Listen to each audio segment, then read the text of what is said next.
Quais são os 3 pontos polêmicos do RDC? RDC é sigla que diz respeito ao Regime Diferenciado de Contratação. É um modelo de licitação que alguns autores entendem bastante moderno, um avanço, e outros apontam alguns aspectos que são controvertidos, que podem representar riscos em relação aos princípios adotados na licitação. Então vamos aos 3 pontos polêmicos do RDC, que são, primeiro, o seu surgimento, depois o orçamento sigiloso e, por fim, a questão da contratação integrada. Começando com o surgimento. Ora, o RDC ele surgiu de uma forma, digamos que comendo pelas beiradas, né? O governo quis emplacar em 3 medidas provisórias, não conseguiu, até que por meio da medida provisória 527 de 2010, ele conseguiu emplacar no assunto referente à ANAC, à Infraero, o assunto do regime diferenciado de contratação.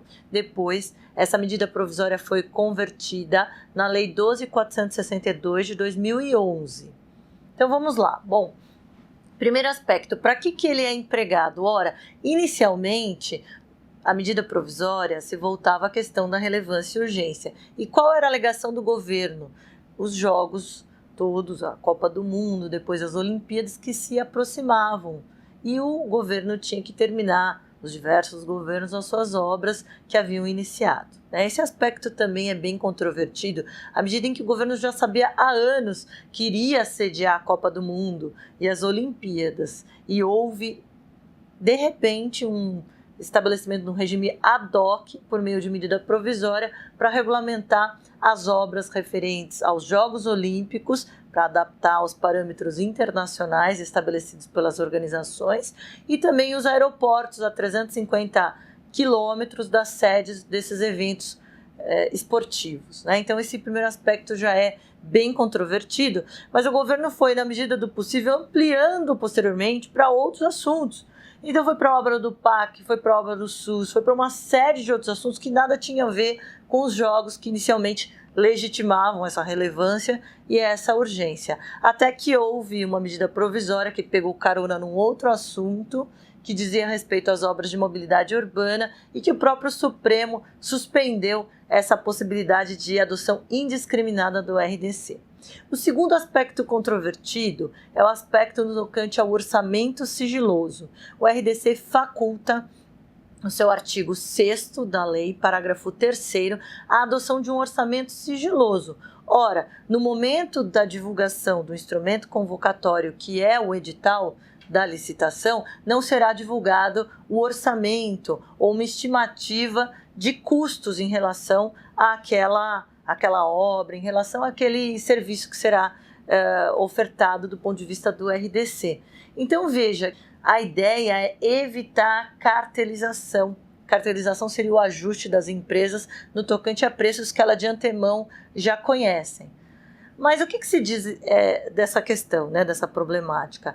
É que, em primeiro lugar, vai ser sigiloso para as empresas, mas não vai ser sigiloso para o âmbito dos órgãos de controle, seja interno ou externo, o que é perigoso do ponto de vista de vazamento eventual para alguma empresa que saiba do valor desse orçamento. Mas assim, mesmo do ponto de vista dessa questão, a gente entende que pode haver uma violação à questão da publicidade. Basta que o poder público ele ajuste preços adequados com o que se espera do ponto de vista do mercado. Não há necessidade de um orçamento sigiloso, segundo parcela daqueles que criticam essa previsão da lei do RDC. E, por fim, o último ponto bastante controvertido é a questão da contratação integrada.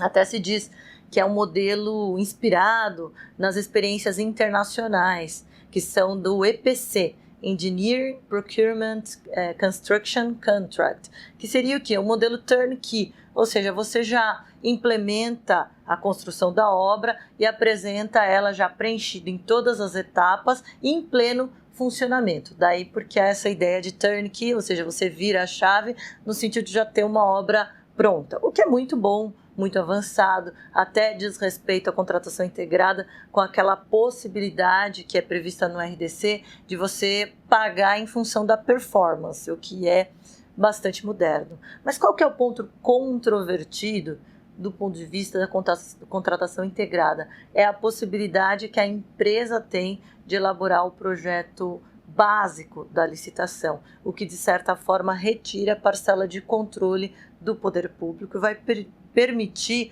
com que não haja um controle mais intensivo, com que a empresa esconda eventuais superfaturamentos ao largo desse processo. Então, esse é o ponto controvertido da contratação integrada. São basicamente esses 3 pontos que são os mais controvertidos do RDC, que levantam e suscitam indagações acerca desse regime, que é o regime que no futuro será incorporado, né? Tanto no novo projeto de lei de licitações, que é esse 559, que está para alterar a Lei Geral de Licitações e Contratos e tem por base a incorporação do RDC dentro da previsão legal, como também da nova Lei das Estatais, que prevê a contratação por regime semi-integrado. Então, se você tiver curiosidade de saber esse e outros assuntos, consulte minhas obras de direito administrativo, os cursos que eu ministro, ou os sites direitoadm.com.br e nohara.com.br.